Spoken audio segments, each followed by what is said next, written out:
2020. As events unfolded on the world stage, our minds locked down, our screens lit up, and the ordinary became the extraordinary. And then, when our theatres, studios, spaces shut their doors, when gathering became forbidden or illegal, we feared our stories would be lost, our voices silenced. We're the actors, the players, a travelling troupe, journeying across time zones to you, bringing you tales and acts in times of trouble and of plague. We're the actors, story gatherers, truth tellers, witnesses of the extraordinary, broadcasters of the everyday, telling our stories. The fact was, no matter how we suffered, spring arrived as usual. To be honest, I had never admired spring this much. When I had the chance to embrace the world outside, I didn't really feel this close to it. The ordinary scene during lockdown impressed me. Well, after all, our everyday life is really what matters most. We're the players, travelling along the cables, inside the World Wide Web, through the rocky broadbands to you, performing stories of the times in which we live. Come on, follow us into the empty performance space, behind the screen, where the magic will begin. I stood in front of the screen and my heart was beating fast as hell because I never thought of a possibility to perform a monologue while through this little camera. Because performing live is so much different from performing virtually. I mean, can the evaluator see my face? Can she hear my voice? Could she be impressed by me? But I had no choice. And the camera was still on and I had to do something. So I lowered my head. Then I took a deep breath. And then I tried to get in the character. I tried everything I could to make my performance good. So, hands together, a round of applause, a drum roll, and presenting Act 1. Family Matters.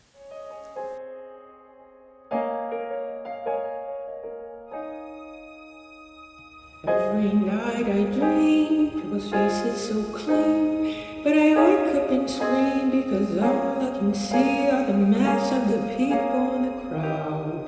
Maybe then I'll read again, and my life will be stored in my stories and not apples I cloud.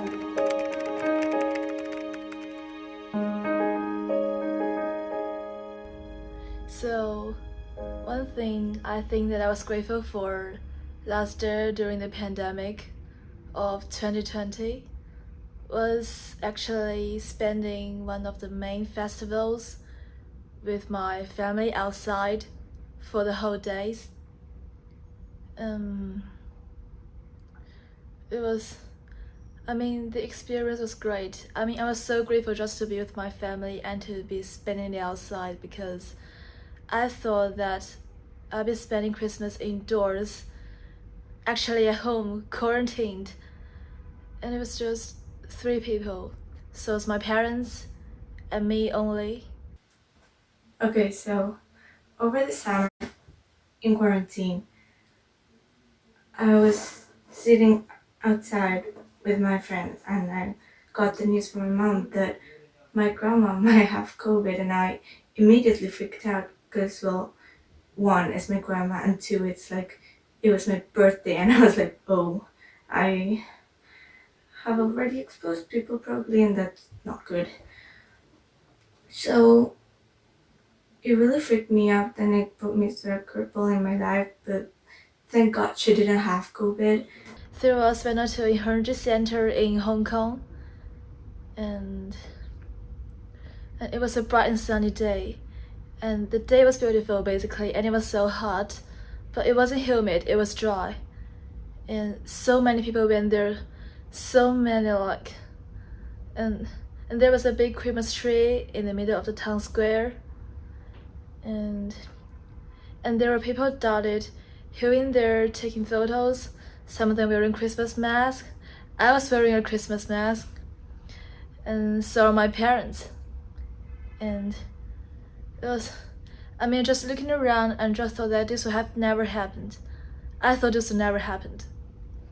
I don't know, that whole experience really made me realize how much I really care for her, because for some reason I think she's just this invincible woman that's gonna live forever, and she's not. And I'm so thankful for her to be a part of my life, and I know now that I need to appreciate her more.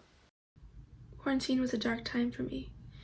It was the first time in 6 years that my whole family was together, at home. There was a reason why we weren't actually together those 6 years, because my ideas and my family's ideas were very different.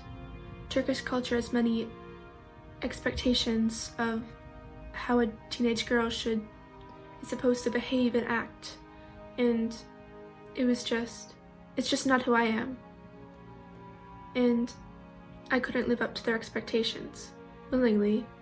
The only person who could understand and empathize with me was my sister, which was quite sad, because you'd expect a close aspect to you, such as your family or your blood, to be there for you and want you to be happy, instead of making you pursue things that are just not what you want to do.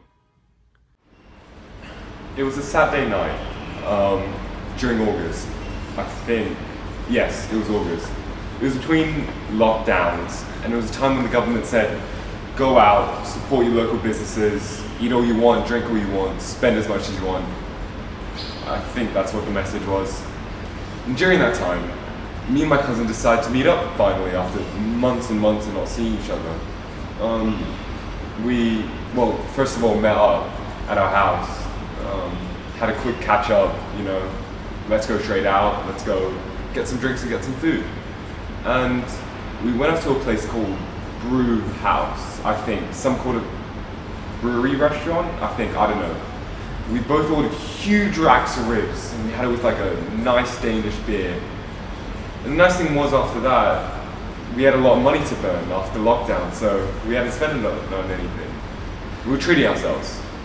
So when you treat yourself, the words slip out your mouth, and it turns out we were both just bored and really just missing times spent with each other. Entire weeks that we spent skiing in the Alps with family, and yeah.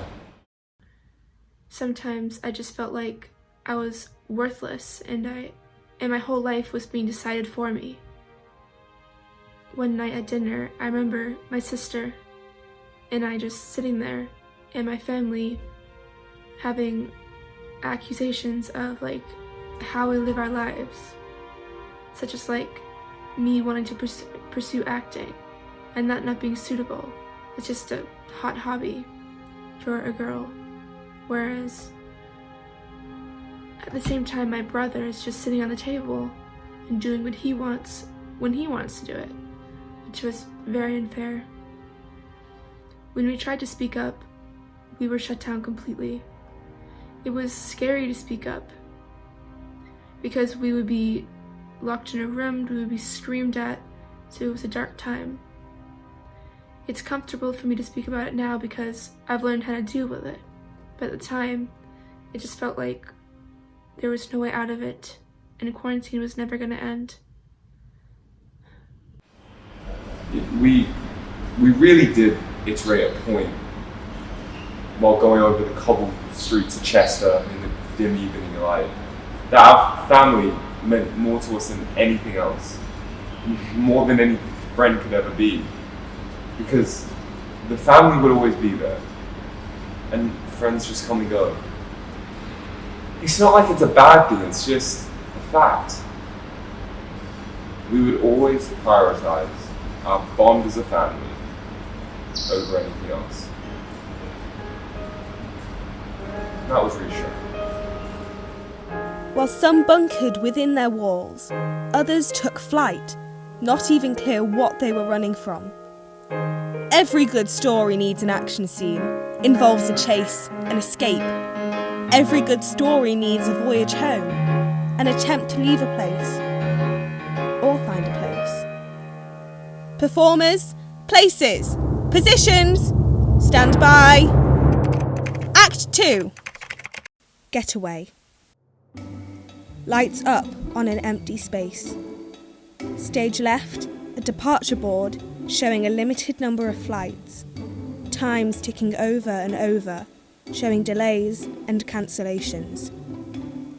In the centre of the space, a pile of bulging suitcases where the performers sit. The sound of an aeroplane.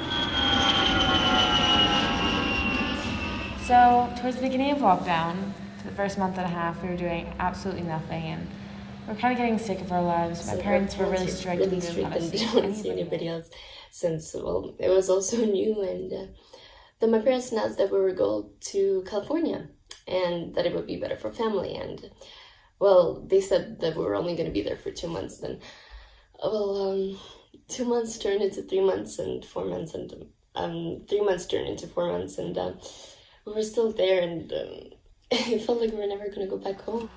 So it was summer 2020, and it was so hot. I was laying in my room, and my mom suddenly just burst into my room and goes, "So tomorrow we're leaving for Sardinia." And I was like, "What? No way, Mom, we can't even go out." I'm like, I can't see my friends. I haven't been seeing my friends, my family. We haven't been seeing anyone.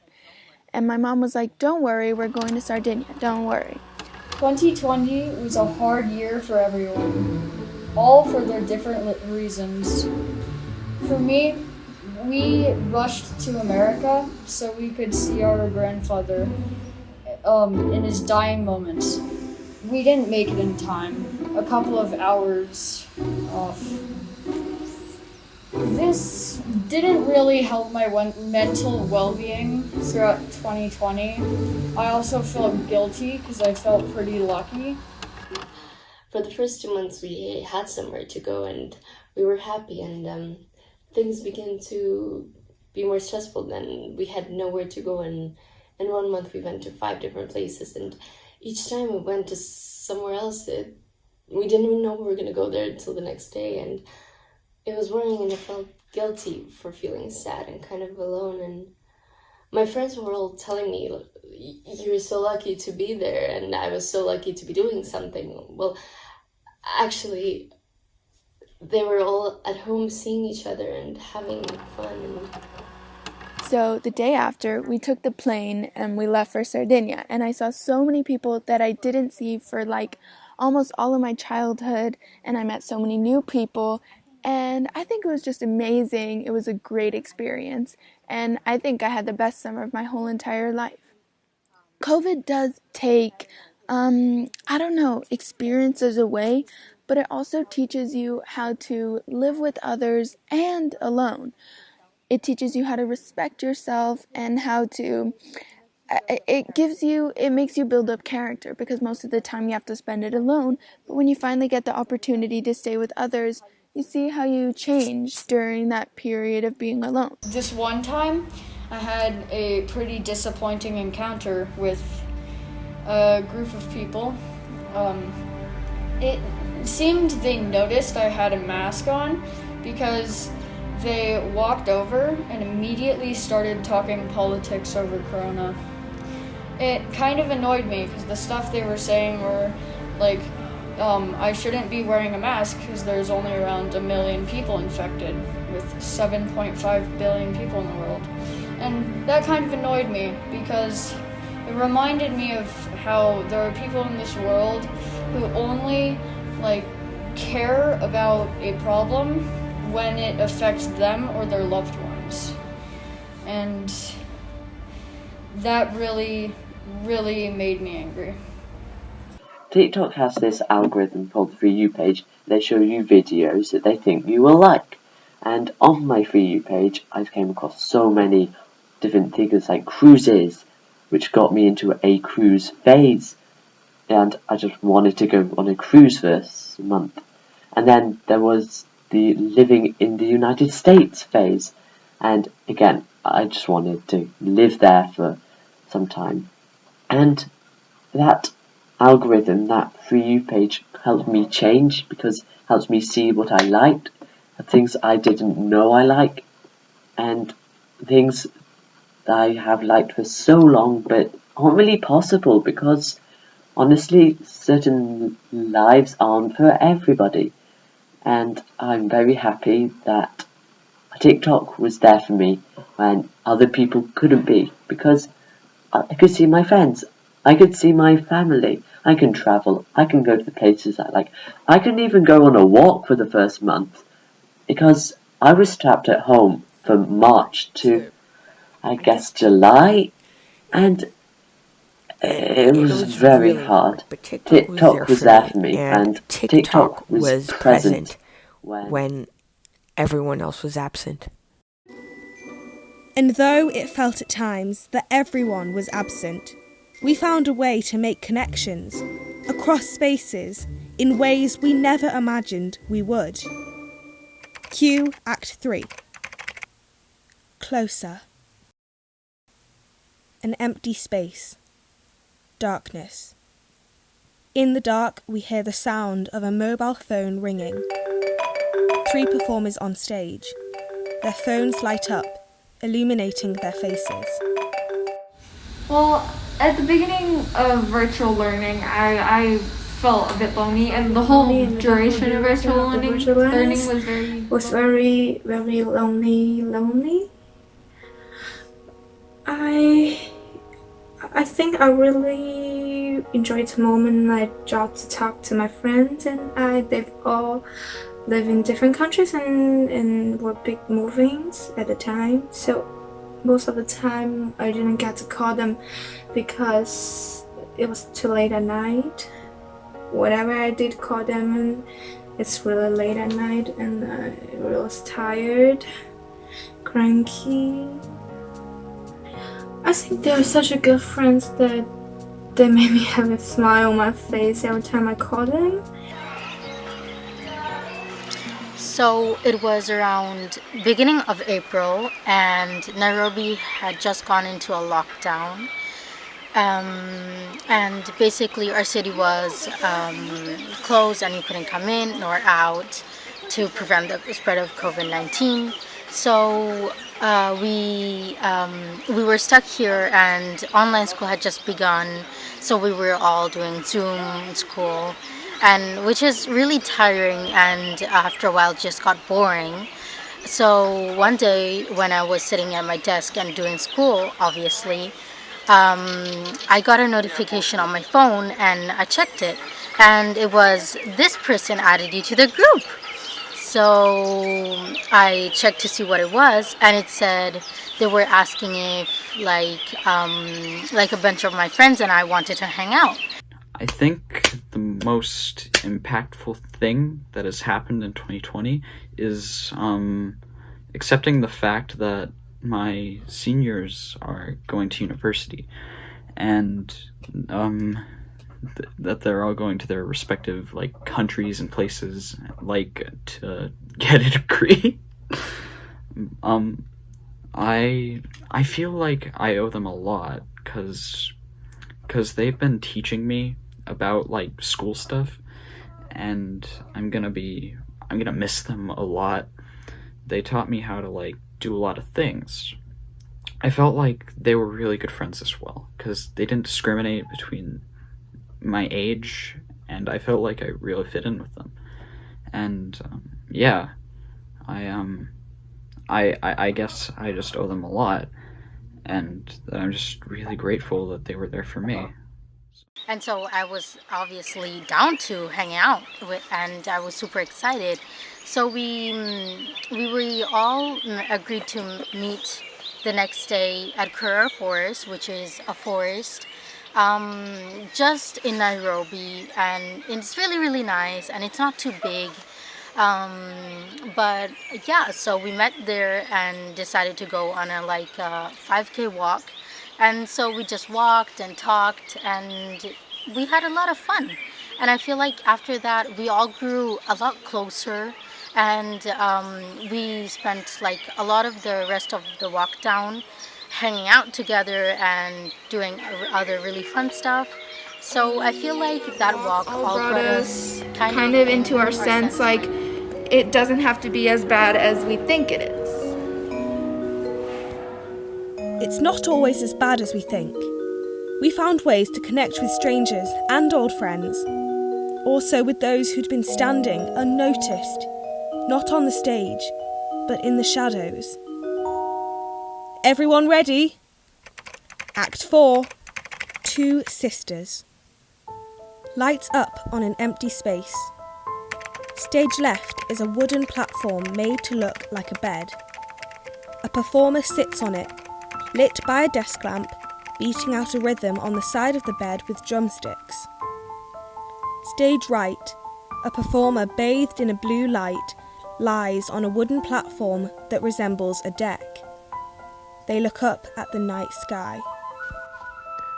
When I think back to last year, all I can remember was that last year was negative. It was bad. And it didn't bring a lot of joy. But if you think about it hard enough, and if you put your mind in an optimistic perspective, you could find the moments where you can be happy. And for me, those moments were just walking out of my bedroom and walking into my sister's bedroom and hanging out with her, because we were both super bored, and it was 3, 4, 5 months into quarantine, lockdown, or the pandemic, and my sister and I were just extremely bored. And we both play instruments, so when I'd walk in, I'd just bring in my drumsticks, and I'd be like, hey, come on, let's play a beat together, I'm bored. And she'd be like, yeah, alright, I'm bored as well. And through this time of us just playing music together, it really felt like it brought us together, brought us closer, made us understand each other, and not only in a musical sense, but also just being able to respect and have fun with each other's presence. Because before this, anytime I'd walk into her room, she'd just tell me to walk out because she'd be annoyed or busy with all the other things happening outside. But because she was so bored, it allowed us to get closer, spend more time with each other. I really enjoyed that. It was really fun. One of the most cherished memories that I had from this past year is me, my neighbor, and my sister. We were all in our backyard. It was a summer night, and we were watching a movie in our backyard. It's already kind of dark, but the sky was this beautiful color. It was like a mixture between blue, purple, and pink. And you could already see the stars coming. In our backyard, there's some fireflies flying around. And, you know, we had some other lights on around the house, so it wasn't too dark. And I was just with my sister and my neighbor, and they had blown up a paddle boat and put it in a pool, so they were just lying there in the pool. And I was, you know, just lying here on the deck, and we had set up a sort of canvas and a portable screen in a way for a projector. And it was getting kind of cold, so, you know, we were wrapped up in blankets, and we had grabbed a bunch of candy and snacks to eat while we were watching. And we were all just feeling so relaxed because it felt like something other than the unusual times that we were living in. One door closes, another opens. Outside, nature's performance carries on, uninterrupted. We stopped thinking of ourselves as the main characters and became the audience, seeing the world bloom on its own stage. It's a different world out there, growing, blossoming, thriving. a million beautiful details. Lights up on an empty space. Door frames and window frames hang from above. Light shines through them, lighting up the performers below. One performer is walking on the spot.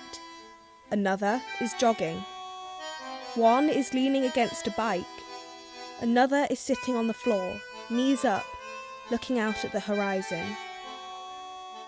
In quarantine, I consumed a huge amount of Netflix and YouTube. Got to the point where I wasn't even enjoying myself. I just used it as a pastime, because nothing else. I just had nothing else to do, and I felt like that was, the internet was kind of the place where I could find my happiness. So I just kind of enclosed myself inside my room and do nothing else but spend hours and hours on my telephone until kind of one day I decided to go for a walk. The whole country was in lockdown. I really didn't like lockdown because we're kind of just being thrown into something very new, and the unknown is scary. But there was so much work and so much piling up. I guess I must have been thinking about it or something one night, because the next morning I woke up and it was 5 a.m. and I couldn't go back to sleep, so I decided to make the most of it. I got dressed, I left my mom a note, and by 6 a.m. I was out of the house. So I'm at home, not really doing anything. It's a Sunday, so I had just come back from horse riding. Nothing that big. And my friend texted me and she asked me if I wanted to go out on a run. So I look outside. It's sunny, it's a little bit cold, but the weather is fine. And so I say, yeah, sure, let's go. So we go on this run together, and at the end, I realized just how different my life is from even the week before. And in the bigger picture, from the beginning of the year, I guess, it really has changed. And to think that just the run made me realize this is literally crazy, because thinking that at the beginning of the year I couldn't even probably do a small part of that run, and now I did it all, and with the person that I love. I think it was early March 2020. Either way, it was towards the beginning of my online school properly started. And I think we were a couple weeks in, but the idea that we were gonna be online for a really long time was sinking in. So one day, me and my sister, we decided that we were going to go for a bike ride to the sea, because we haven't done that in quite a while. I go out on my bike. I've just finished school and I've got a bit of spare time. And I'm trying to get into this new routine, just staying active during lockdown. So I go out on my bike, and it's usually sitting in the garage, and I just take it out and I go on a ride by the seaside. Right next to my house, there's just this path that winds around the seashore, and it's just amazing. The smell of the ocean and the vegetation and the plants, it's just incredible.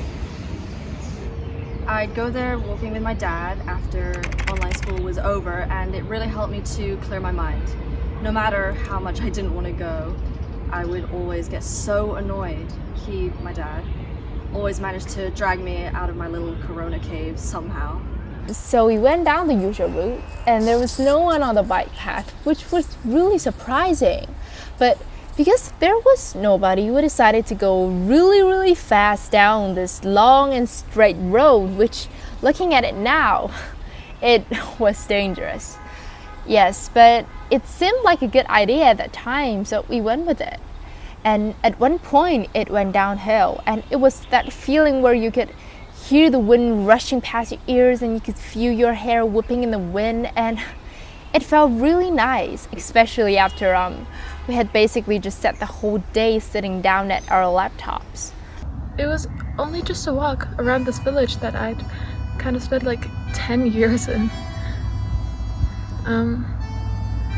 But kind of being away from like school and just staying in my room, like not going to the outside during COVID. I hadn't really gone outside in such a long time, and it felt so good, and everything was so beautiful, and there were just these like millions of beautiful details that I hadn't seen before. And I don't know, I felt like I had wasted so much time inside my room. And I don't know, I just spent hours outside that day without my parents having to nudge me into doing it. And it felt good.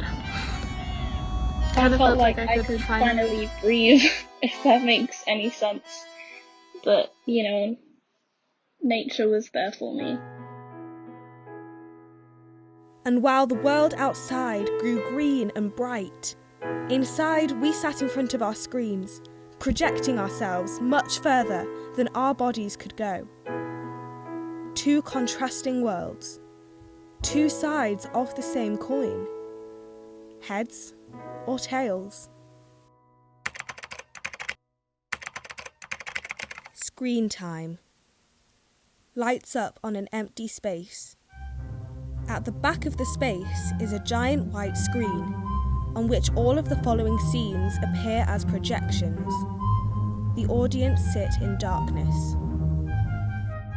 Lockdown has been tough on all of us, and everyone's had something happen to them. Of course, there have been some good times when restrictions were less intense and when one could go hang out with friends and have high hopes of this all ending. But then the cases would spike up and we'd have to stay at home again. Personally, I've had an experience in lockdown that I'll never forget. My aunt was passing away and I couldn't say goodbye to her because I wasn't allowed to go to the UK. Luckily, my mom got to say goodbye to her in person, but I never got to see her again. Well, I had to attend her funeral virtually, and I guess you can say that's not how I expected 2020 to go. We were a couple months into quarantine, and it was right when school was almost coming to an end, and it was when the weather started to get sunny.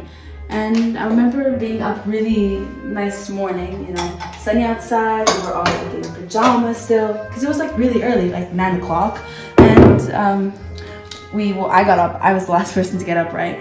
And I go out in the living room, and we were just about to make pancakes. It was like a tradition in our house. We make blueberry pancakes every like Sunday. And so my dad was just preparing to make pancakes, and all of a sudden my mom gets this call on WhatsApp, someone that wanted to video call us, and it was kind of weird because it was an unknown number and it was quite early in the morning for someone to be calling us. So anyway, we pick up the call, we accept, and to all of our surprises, it actually ended up being my grandparents. So one occasion that was really interesting to me over quarantine was online church. And so it was a relatively normal church service. Like, you know, we had worship, we did communion, we had a sermon and everything. Except our pastor was doing it from his living room. So one thing that stood out to me was I got to go in my pajamas, which was amazing. Yeah, that was the best part. There were some interesting combinations for communion as well. We had like Twinkies one time for the bread. We had Coke a couple times, bagel crisps, croutons. So yeah, that was fun. We were all shocked because my grandparents do not use technology, and we have been trying to make grandparents get like an iPhone, and they were refusing the whole time. We even bought them one, and we tried spending like 3 hours teaching them how to use one simple act, but they wouldn't budge. So it came to us a really big surprise that they actually went and bought one and called us from it and actually learned how to use it. And like my grandparents, like they were just smiling so much. They just seemed really genuinely happy that, you know, we were in touch. I think if I was to say one thing that stood out to me about it, like the one thing that stood out the most was the fact that I got to wear my pajama bottoms and a hoodie, which are two things I'm not allowed to wear to church. Yeah, so I think this was important because it showed us how we can adapt to church, to technology as well. So yeah. And of course, don't forget Boris. Boris the cat. Cue Cat on the Roof. Cat on a tin roof. Lights up on an empty space. A bright spotlight in the centre of the space reveals a performer leaning out of a large modern hotel window. In front of the performer is a cat puppet, controlled by two puppeteers, who is dancing out of reach. So, I'm sitting here in my hotel room, right? And I look out my window and completely shocked to see my cat Boris on the roof chasing pigeons. And I'd say my 2020 is an unexpected year of highs and lows. This past summer, my family and I breathed a sigh of relief and we gave into our intense wanderlust, and we decided to drive instead of fly due to COVID to our apartment in Amsterdam. And this included taking luggage, a dog, and 2 cats, including their litter boxes. Gross, right? But the drive was 14 hours long, and we knew we'd have to find a place in between to an overnight. But yeah, what hotel is crazy enough, even during COVID, to take my parents, me, a dog, and 2 cats? So when we made it to our apartment, everything's fine. But on the way back to Italy, we checked into the same hotel, and they gave us a lovely room on the top floor, and my dad accidentally left the window open like an hour in. It took us an hour to realize that our cat Boris had climbed out the window and was perched on a steep part of the roof, chasing pigeons, and literally moments away from falling to his death. So obviously we're all freaking out. He's usually an indoor cat. We're not used to this kind of thing. And then my dad has the brilliant idea of lowering Boris's carrier in hope that he would climb in. He did, so smart kitty. But the only catch was the strap broke midway up, and my dad simultaneously broke one of his ribs while he was carrying him up. So our drive home was a breeze compared to the rest of our trip, but the thing is, traveling with family is always complicated, but throw in a pandemic and the fun really begins. Lights fade on the hotel room. Lights up on a balcony above the stage. A figure sits behind a railing, looking into space. I was there, sitting in front of my window. It was March, when the spring presented all of its beauty, but I had to stay at home because of the pandemic. A bird, which I didn't know its name, was chirping on the rail of my balcony, but I still had to say it was a quiet sight. The breeze blew gently, not enough to move the branches, but able to make flowers on my balcony tremble. The world I lived in was in chaos, but the view from our window was still surprisingly peaceful. You just sort of go to this different world. You know, you're at the sea in Australia.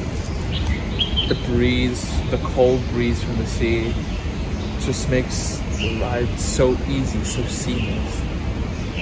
It just sort of lets you rewind, get your mind off COVID and the stress of school and all of that. And you could just sort of go there and be myself alone on these empty streets because everyone's in lockdown.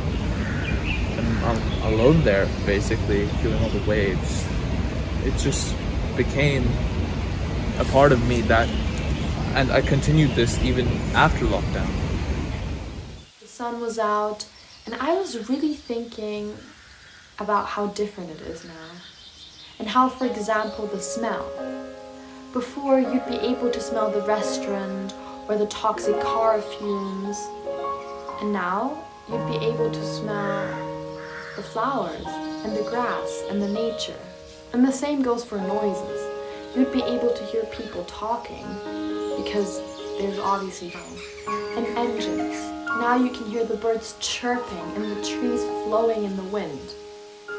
As I sat on the wall, the sun began to rise coincidentally, and it was such an important moment for me, because I just looked at the sun rising and I saw an explosion of red, yellow and orange, and suddenly I just think to myself, I'm seeing the sunrise, and I bet a lot of other people are too. But for some people, they're looking at a sunset, and some people are just looking at the moon.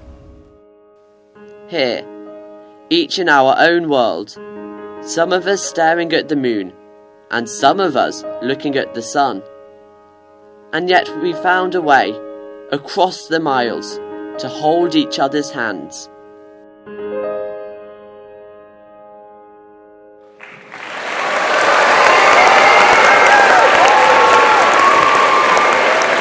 Almost time for the curtain call. The players are gathering in the wings. So there it is. Our performance has ended. That extraordinary year displayed on stage, already frozen on your screens into a memory. Time stops still during extraordinary times, while also running swiftly through our fingers. And yes, we've changed. We are no longer who we were, but somehow we've become more like ourselves than ever. I'm really glad that the pandemic happened. I mean, it's changed me a lot, and for the better for the most part, in all honesty. I mean, before I was very isolated, and I've always felt like I was, being stuck in a pond and I couldn't get out. I didn't know how. And with the pandemic now, even though I'm more isolated than I was before, I feel like this has given me the opportunity to discover who I am. And with the pandemic now, even though it's not completed, I feel like I have found myself. And I've found who I am. Blackout. Performers, positions, standing by. Lights up. Curtain call.